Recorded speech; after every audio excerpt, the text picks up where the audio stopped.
19장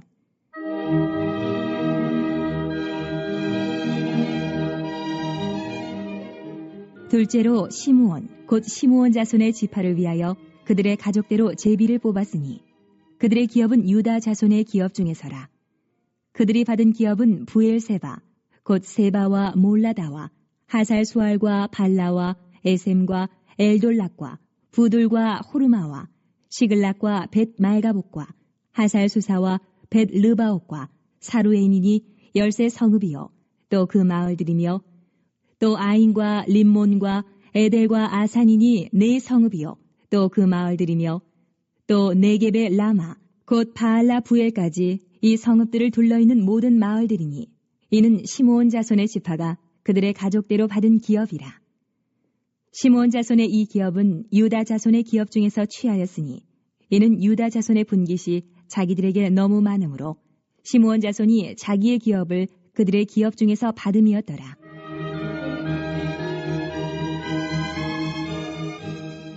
셋째로 스불론 자손을 위하여 그들의 가족대로 제비를 뽑았으니 그들의 기업의 경계는 사릿까지이며 서쪽으로 올라가서 마랄라에 이르러 답베셋을 만나 용르암 앞 시내를 만나고 사릿에서부터 동쪽으로 돌아 해 뜨는 쪽을 향하여 기슬로 타볼의 경계에 이르고 다브라스로 나가서 야비아로 올라가고 또 거기서부터 동쪽으로 가드 헤벨을 지나 엣가신에 이르고 네아까지 연결된 림몬으로 나아가서 북쪽으로 돌아 한나돈에 이르고 입다엘 골짜기에 이르러 끝이 되며 또 갓닷과 나할랄과 시므론과 이달라와 베들레헴이니 모두 12성읍과 그 마을들이라. 스불론 자손이 그들의 가족대로 받은 기업은 이 성읍들과 그 마을들이었더라.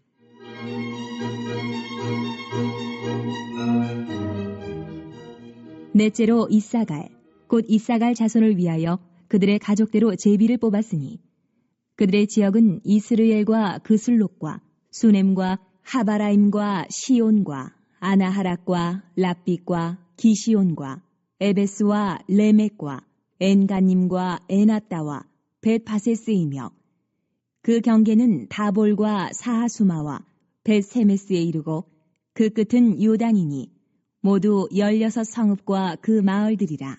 이사갈 자손 지파가 그 가족대로 받은 기업은 이 성읍들과 그 마을들이었더라.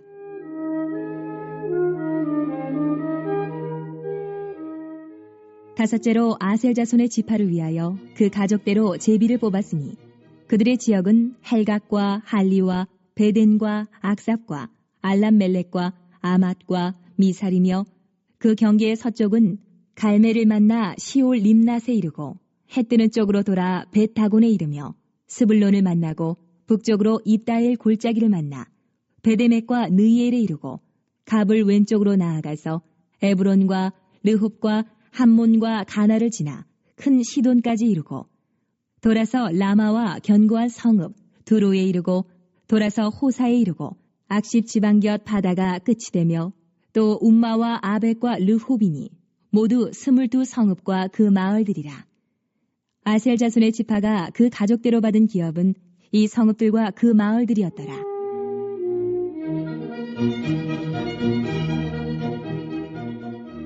여섯째로 납달리 자손을 위하여 납달리 자손의 가족대로 제비를 뽑았으니 그들의 지역은 헬렙과 사하나님의 상수리 나무에서부터 아담이 네겝과 얌네엘을 지나 라쿰까지요.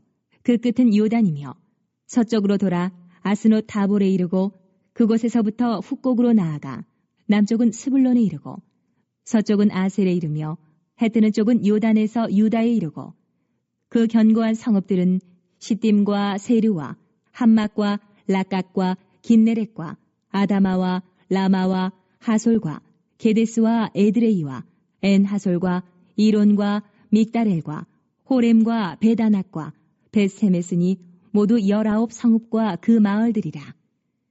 납달리 자손의 지파가 그 가족대로 받은 기업은 이 성읍들과 그 마을들이었더라.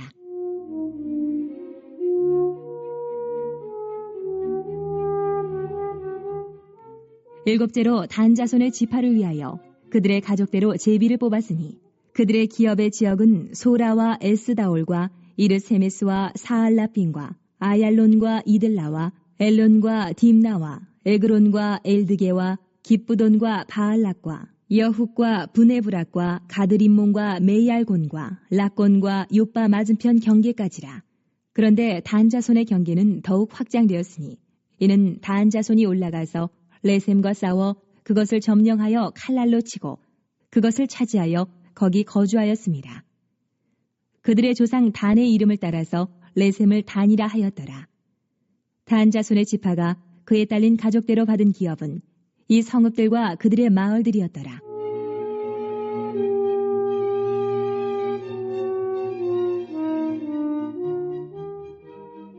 이스라엘 자손이 그들의 경계를 따라서 기업의 땅 나누기를 마치고 자기들 중에서 눈의 아들 여호수아에게 기업을 주었으니 곧 여호와의 명령대로 여호수아가 요구한 성읍 에브라임 산지 딥낫 세라를 주매 여호수아가 그 성읍을 건설하고 거기 거주하였더라. 제사장 엘르아살과 눈의 아들 여호수아와 이스라엘 자손의 지파의 족장들이 실로에 있는 회막문 여호와 앞에서 제비 뽑아 나눈 기업이 이러하니라. 이에 땅 나누는 일을 마쳤더라. 여호수아 19장 말씀입니다.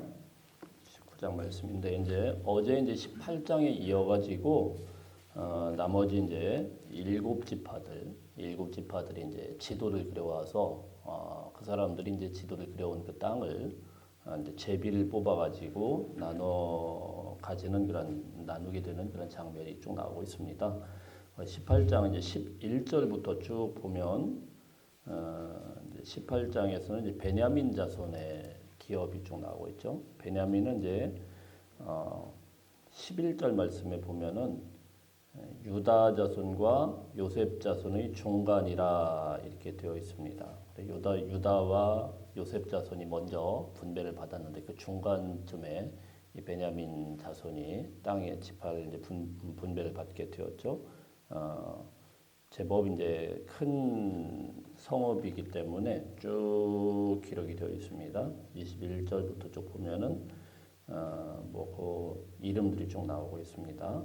자, 어쨌든 이렇게 이제 기업의 분배가 되고 있다라는 형식으로 또 나와 있습니다. 그래서 11절부터 20절까지 18장 11절부터 20절까지 말씀을 보면은 베냐민 지파가 차지한 땅의 경계에 대해서 쭉 나오고 그리고 21절부터 보면 그 성읍들에 대해서 쭉 나오고 있어요. 자, 이런 식으로 이제 쭉 기록이 되어 있습니다. 자, 그리고 이제 오늘 19장 좀 보겠는데 이제 두 번째로 된 것이 바로 시므온 지파입니다. 1절부터 9절까지 기록이 되어 있어요. 무슨 말씀이냐면은 어제 베냐민 18장 같은 경우는 굉장히 길게 되어 있죠. 19장 1절부터 9절까지 이렇게 짧게 되어 있다라는 것은 이 성읍이 클까요? 적을까요? 작죠. 인구도 작고 시므온 지파가 굉장히 줄어들었다라는 그런 이야기예요. 그래서 1절 말씀 한번 읽어보겠습니다. 1절 시작. 둘째로 시므온 곧 시므온 자손의 지파를 위하여 그들의 가족대로 제비를 뽑았으니 그들의 기업은 유다 자손의 기업 중에서라. 자, 우리 9절도 읽을까요? 9절 시작. 시므온 자손의 이 기업은 유다 자손의 기업 중에서 취하였으니 이는 유다 자손의 분깃이 자기들에게 너무 많으므로 시므온 자손이 자기의 기업을 그들의 기업 중에서 받으며들. 특이한 게 하나 있는데 시므온 지파는 뭐라고 되어 있냐면은 1절과 9절에 보니까 어디에서 취했대요? 유다 자손의 기업 중에서 취하였다 이렇게 되어 있습니다. 그러니까 지도를 그려가지고 새로 얻은 그 땅이 아니고 유다 자손이 땅덩어리가 너무 넓으니까 그 중에서 시므온 자손이 가져야 될 그런 지파 분깃을 조금 떼어서 준 거예요. 자, 이렇게 된 거예요. 그래서 지도를 보면 뭐 지금 지도가 없으니까 좀 답답하긴 한데 유다가 이렇게 크게 이렇게 쭉 되어 있으면은 한가운데 시므온이 이렇게 조금 차지를 하게 됩니다. 그 이유는 다른 지파들은 뭐 한 5만 명, 6만 명 뭐 이렇게 되는데 유다는 뭐 7만 5천 막 이렇게 되는데 시므온 지파는 한 2만 명밖에 안 돼요. 그러니까 이 사람들이 어디 기업을 나눠서 땅덩어리를 줘도 싸울 사람이 없죠. 그래서 어디를 전쟁하기도 어렵고 차지하기도 어렵고 그러니까 딱 떼어서 유다 자손이 가지고 있던 큰 땅덩어리의 일부분을 주게 된다라는 것입니다. 그럼 왜 이렇게 시므온 지파가 이렇게 확 줄어들었을까? 우리가 사실 민수기 말씀을 보다 보면 잠깐 그때 나눴는데 여러분들 기억을 하실지 모르겠는데 민수기에서는 한 두 번의 인구조사가 있습니다. 첫 번째 인구조사를 앞부분에서 하고 그리고 두 번째 다시 한번 이제 인구조사를 하게 되는데 그 앞부분에서 인구조사할 때는 시므온 지파가 굉장히 큰 지파였습니다. 거의 6만 명 가까이 돼요. 5만 9,300명으로 이렇게 되어 있습니다. 근데 두 번째 인구조사는 언제냐면은 이 가나안 땅에 들어오기 전에 그러니까 한 세대가 다 거쳐 나가고 다음 세대 이제 전쟁을 해야 되는 그 사람들을 인구조사를 하게 되는데 그때는 이제 인구가 확 줄어가지고 2만 2천 명밖에 안 됩니다. 보통 다른 지파들이 대부분 다 조금 늘어나고 뭐 거기서 약간 줄어들고 뭐 이런 정도인데 시므온 지파는 희한하게 굉장히 큰 지파였는데 인구가 절반도 안 되게 뚝 줄어버려서 거의 한 3분의 1 정도로 완전히 줄었습니다. 그 왜 시므온 지파가 이렇게 확 줄었을까? 거기는 애기 못 낳는 사람들만 있을까? 사실은 그게 아니고요. 한 사건이 있었죠. 민수기 이제 24장, 25장 여기 말씀에 보면 어떤 사건이 있어요? 바알브올이라는 유명한 사건이 있습니다. 그때 모압 여인들과 간음을 저질러 이스라엘 남자들이 그래서 한가운데서 모압 여인들과 간음을 막 저지르고 그래서 그것 때문에 하나님이 막 진노를 하시죠.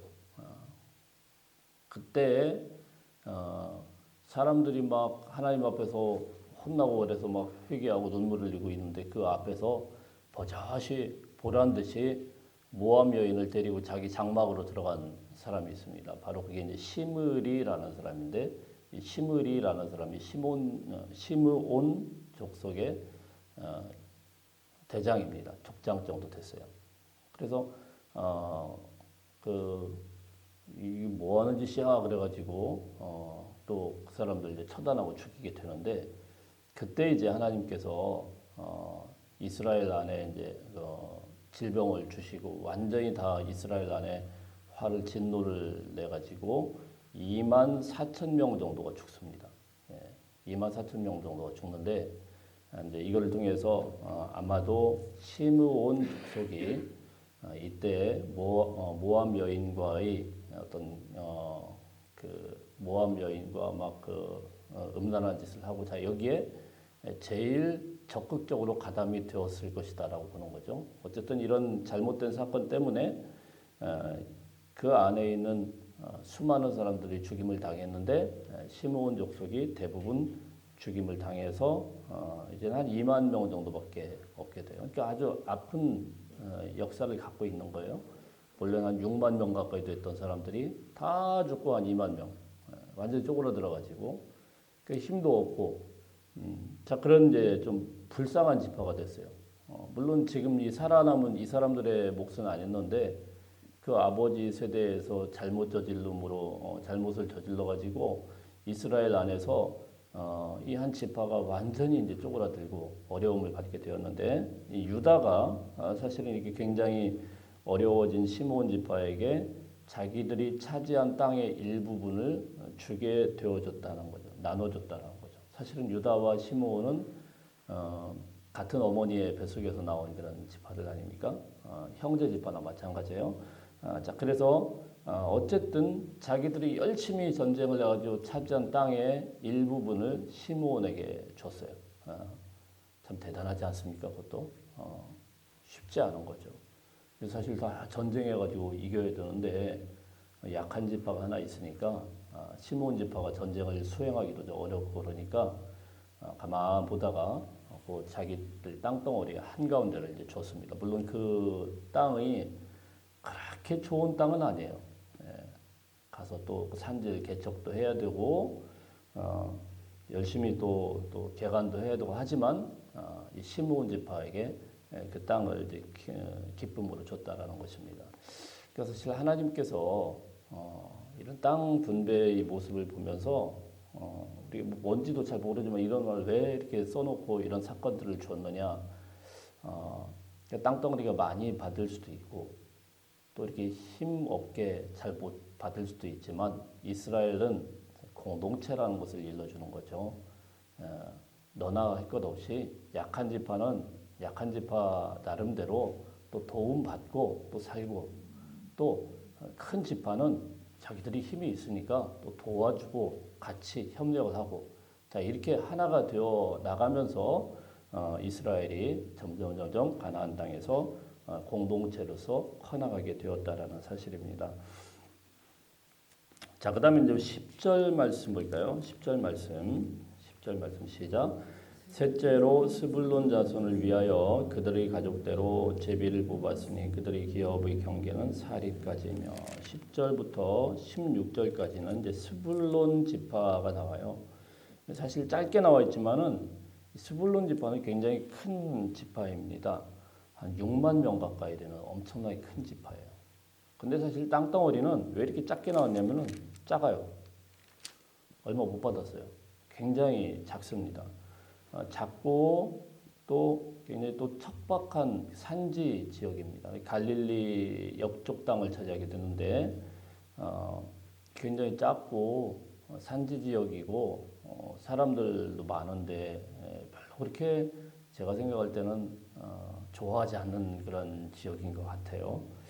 근데 참 스불론 지파를 보면서 이 지파는 참 겸손한 지파인 것 같아요.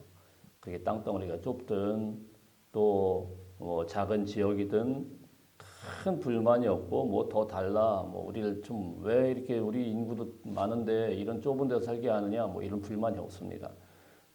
그리고 끝까지 이걸 수용하면서 잘 이렇게 살게 되는 것이죠. 자 그래서 참 이렇게 겸손한 지파가 스불론 지파인 것 같고요.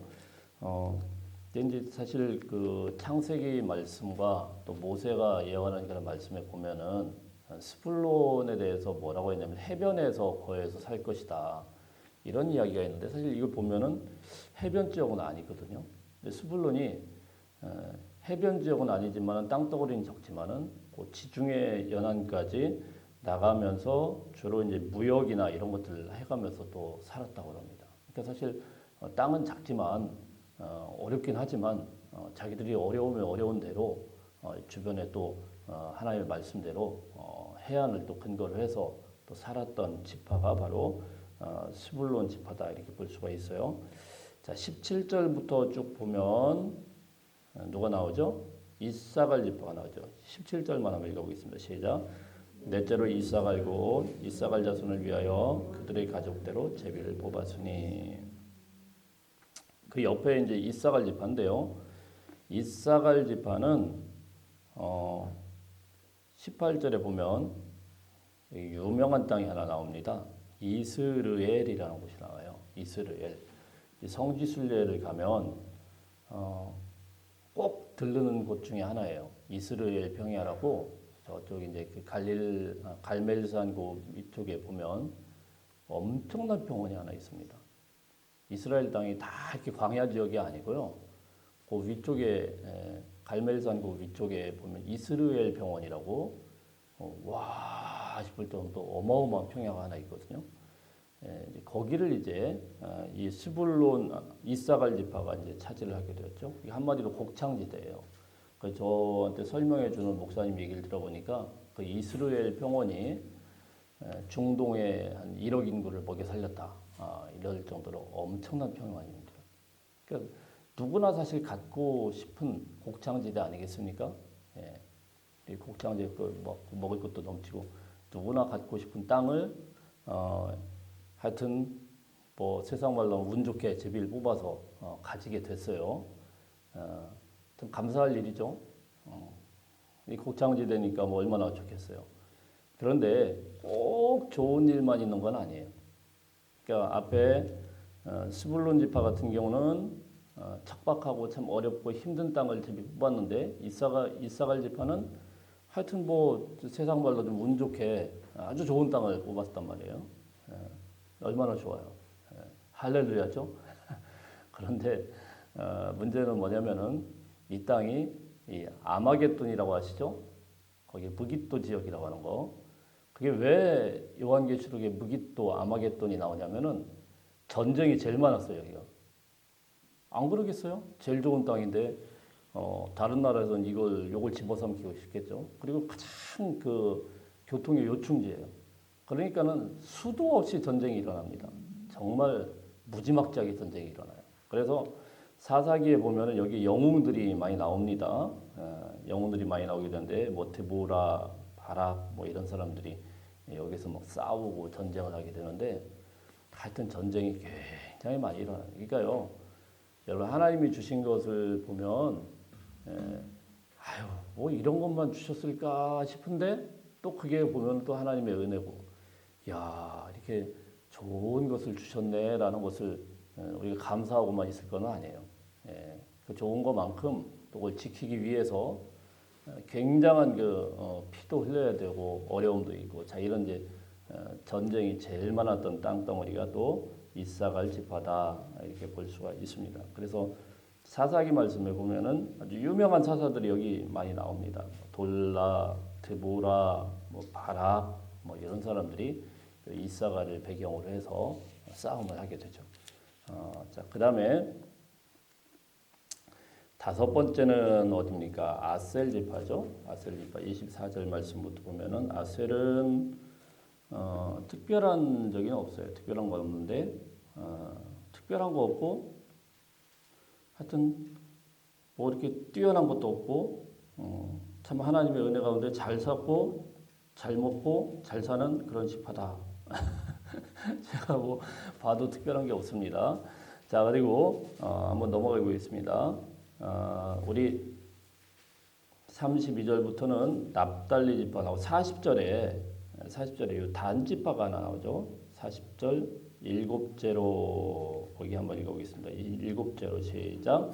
일곱째로 단 자손의 지파를 위하여 그들의 가족대로 제비를 뽑았으니, 이제 단 자손 지파인데요. 이게 재미있는 지파예요. 47절 볼까요? 47절 시작. 그런데 단 자손의 경계는 더욱 확장되었으니 이는 단 자손이 올라가서 렛셈과 싸워 그것을 점령하여 칼날로 치고 그것을 차지하여 거기 거주하였습니다. 그들의 조상 단의 이름은 따라서 렛셈을 단이라 하였더라. 이 단 지파가 맨 북쪽에 있는 지파인데 이 사람들이 하나님이 주신 그런 땅에 감사하고 살았는데 거기에 머무르지 않고 자기들이 더 올라갔어요. 경계선을 더 올라갔어요. 올라가가지고 북쪽으로 더 확장되었다 이렇게 되어 있습니다. 그래서 여기 라기스라는 그 나라, 그때 상대적으로 좀 약한 나라죠. 거기를 막 점령을 했어요. 그래서 큰 지파가 되었거든요. 문제는 뭐냐면은 이 사람들이 그렇게 열심히 확장을 하고 잘 살겠다 싶었는데 요한계시록 말씀에 보면 요한계시록 7장에서 보면은 14만 4천 명의 인맞은 자들이 쭉 나옵니다. 거긴 지파 이름들이 쭉 나와요. 거기 단지파가 빠져요. 마지막에 빠져버립니다. 도대체 이게 왜 빠졌을까? 단지파 이름이 빠지거든요. 그래서 여기에 또 우리나라 사람들이 또 이상한 사람들이 이 단은 그때 북쪽으로 올라가서 쭉 돌아서 어디까지요? 우리나라로 넘어왔다. 그래서 우리나라의 조상의 이름이 뭐예요? 단군이다. 그래서 단지파가 그렇게 왔다. 그렇게 주장하는 이상한 인간들이 있는데 말도 안 되는 이야기죠.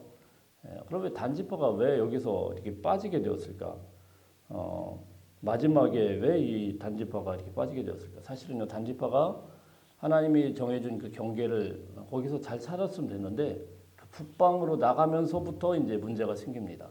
거기를 점령하고 그냥 점령만 한 게 아니고 그 사람들이 갖고 있었던 뭐 신들인 뭐 드라빔이라든가 우상 숭배에 막 깊이 빠져버려 가지고 하나님께서 계시록에 보면은 그 이름을 제거해 버립니다. 하나님의 그 신앙을 완전히 훼손해버리고 잘못된 신앙의 약바지 제거해버리는 이게 참 재밌는 지파가 이 단지파입니다. 마지막에 49절부터 보면 49절 50절 한번 읽어보겠습니다. 시작.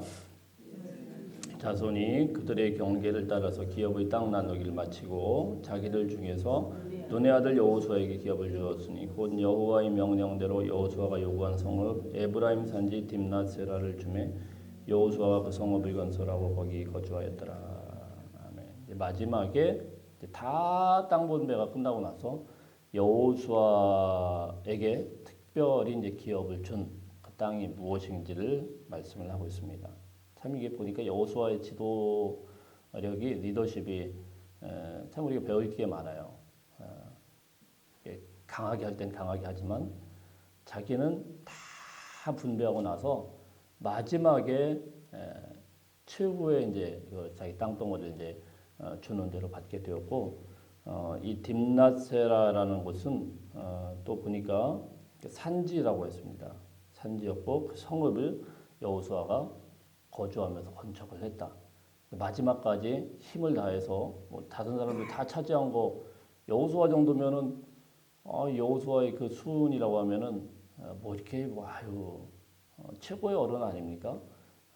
그냥 가만히 계세요. 저희가 제일 좋은 거 드리겠습니다. 자 이렇게 해야 좀 맞는 것 같은데 그렇지 않았습니다. 나도 똑같이 기업을 주라. 산지 지역을 차지하고 이 딥낫세라라는 곳에 열심히 또 여호수아가 가서 또 개척을 해서 또 거기에 또 성읍을 건설을 하게 되죠. 그리고 이 딥낫세라라는 것이 또 여기만 나오고요. 성경에서는 사실 뒤에 별로 나오지 않습니다. 여호수아 때만 잠깐 있었던. 그러니까 대단히 뭐 엄청나게 뭐 좋은 그런 땅도 아닌 것 같고 이 산지 지역에 그냥 여호수아가 나는 저기가 좋으니까 들어가서 내가 한번 해보겠다. 마지막까지 힘을 다해서 기업을 세우고 그런 모습으로 마지막까지 비춰지게 된 것이죠. 땅 나누기가 뭐 우리가 알지도 못하고 재미도 하나도 없지만 그래 나름대로 이제 주는 그런 교훈들이 있죠. 하나님께서 큰 땅덩어리 줬다고 이렇게 꼭 좋은 것도 아니고 작은 땅덩어리 줬다고 또 꼭 그게 또 나쁜 것도 아니에요. 굉장히 좋은 땅덩어리 같지만은 그렇지만 거기엔 전쟁이 많았고 또 작은 땅덩어리가 떴지만 나름대로 또 그거에 감사하면서 또 다른 곳을 개척해가면서 해안 쪽에 나가는 그런 사랑교라는 지파도 있고 또 하나님이 경계를 딱 지어준 그런 단지파의 그런 땅이 있는데 거기서 살면 되는데 막 북쪽으로 또 개척을 해나간 이 사람들은 우상숭배에 빠져가지고 그리고 제명돼서 없어지고 마지막까지 최선을 다한 여호수아처럼 어쨌든 최선을 다해서 하나님의 명령에 따라서 말씀에 따라 순종하는 그런 지도자의 모습들을 우리에게 보여주고 있죠. 이 말씀을 기억하시면서 오늘도 우리에게 주신 그런 지경이 무엇인지를 기억하고 하나님 앞에 온전히 순종하고 영광 돌리신 하루가 되시기를 축복합니다.